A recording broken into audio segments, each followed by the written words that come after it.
Dreamweaver, Chapter 8, Final Preparation. Eva remained with Ainsley. He had saved her twice now. Doubt receded once more like the tide. Indeed, last night's incident offered nothing to the contrary, and she told herself to believe in him, trying as it was due to the enormity of his current objective. The streets looked much different during the day. Cracks and potholes that gave them a quaint, aged feel under the yellow hue of the lamps now appeared penuriously commissioned in the flood of daylight. She saw no trace of jubilance on the faces of the populace, only relief that they made it to another day. There was security and food, but something integral was missing that not even the guardians could provide. Ainsley and Eva crossed to the older part of town where a large number of citizens still resided.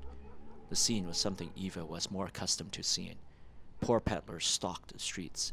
Men and women shifted through rubbles and piles of dirt and trash. Children ran wild, unattended, and uncared for. Some houses contained miniature gardens that grew spellbinders, the hallucinogenic herb that had sprouted from the ashes instead of food. Eva was saddened, but understood. Long dreamless nights and heartbleak days were difficult to bear, and the soul starved for hope even if it came through artificial dreams. I didn't know they had slums in Templar City, Eva said. There are slums in every city. Nothing can ever be all good or all bad. But Templar City has no slums. Eva's mouth dropped in shock. What's this then? She gestured around her. Ainsley smiled. The Guardians don't consider this part of the city. To them, this is a wasteland where people took residence. Damn right, a man in a faded brown jacket muttered as he appeared through the door of a small house. Ainsley turned toward him.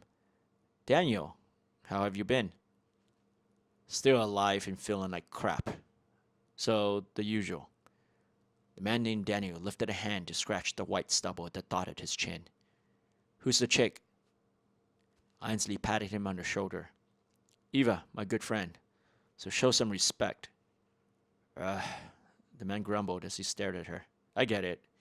Well, don't just stand there like a dolt. Come on in. Eva sneered, but complied.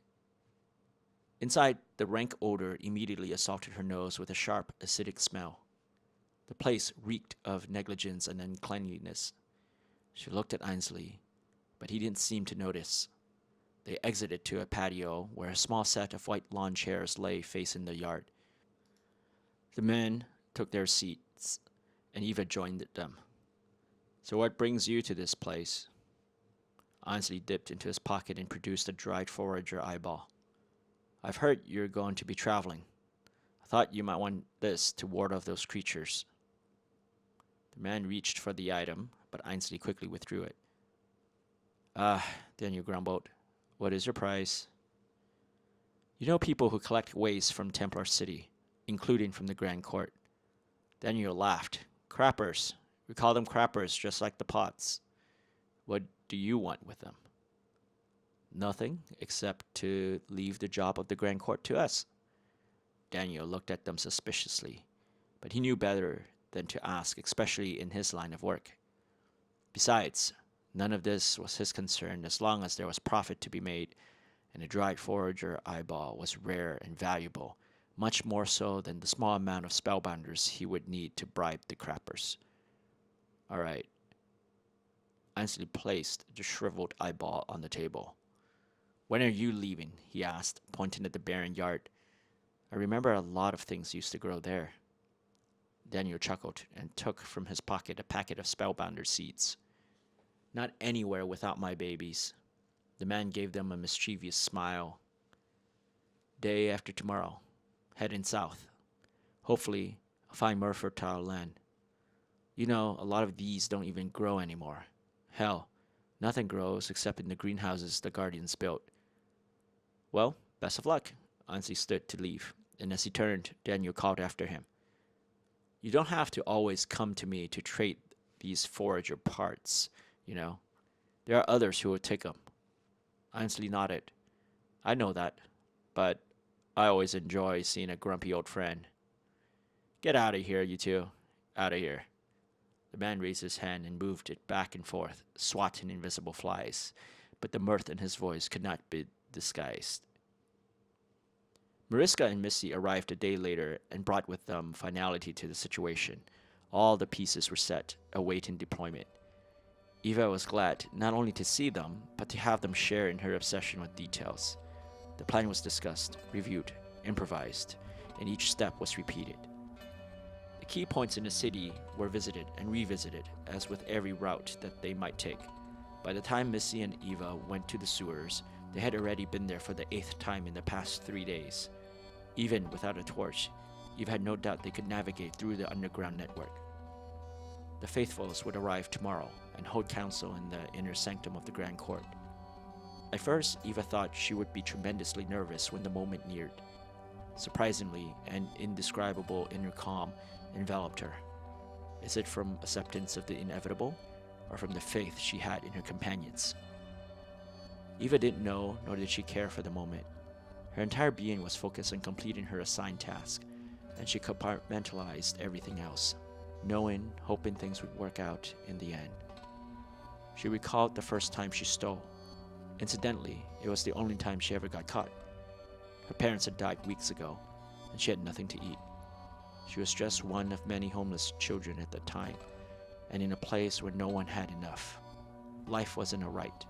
It was a privilege that one had to earn and fight for. Stealing was bad. She learned that from her parents. And when Eva saw the bodies of dead children, many her age and many more younger than her, rotting on the roadside, she knew if she wanted to live, she would have to take what she needed from others. In the center of the ruined town was a house with a small picket fence.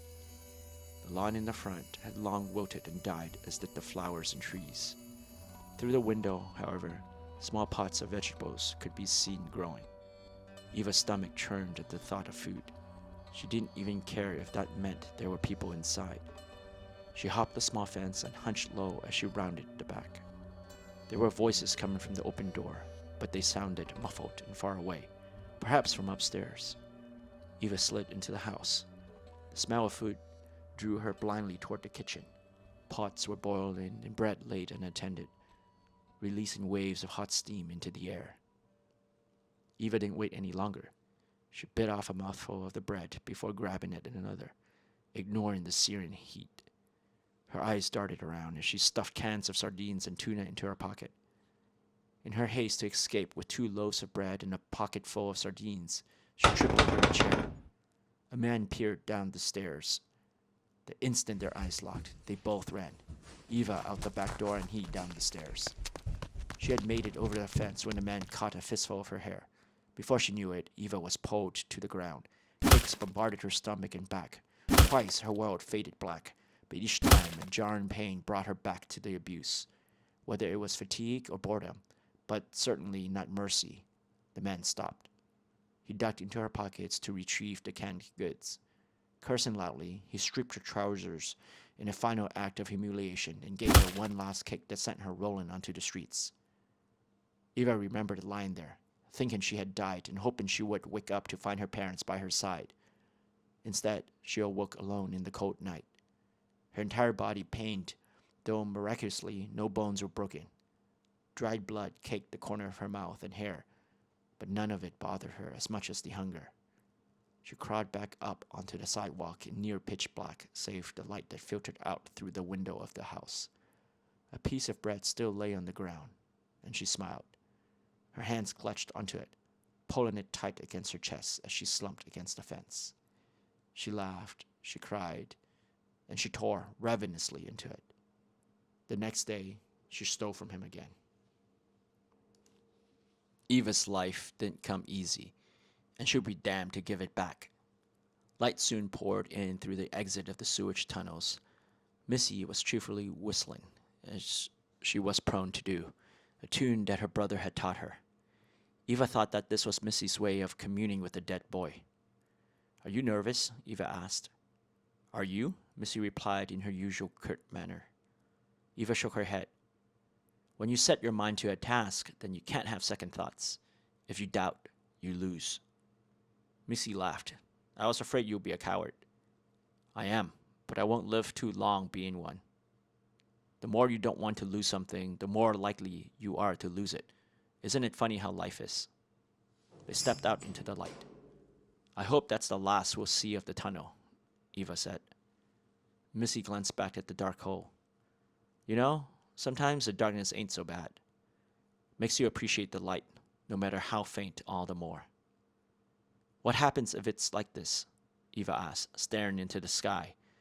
Endless days without the sun, and countless nights without the moon and stars. Do you think this can last forever?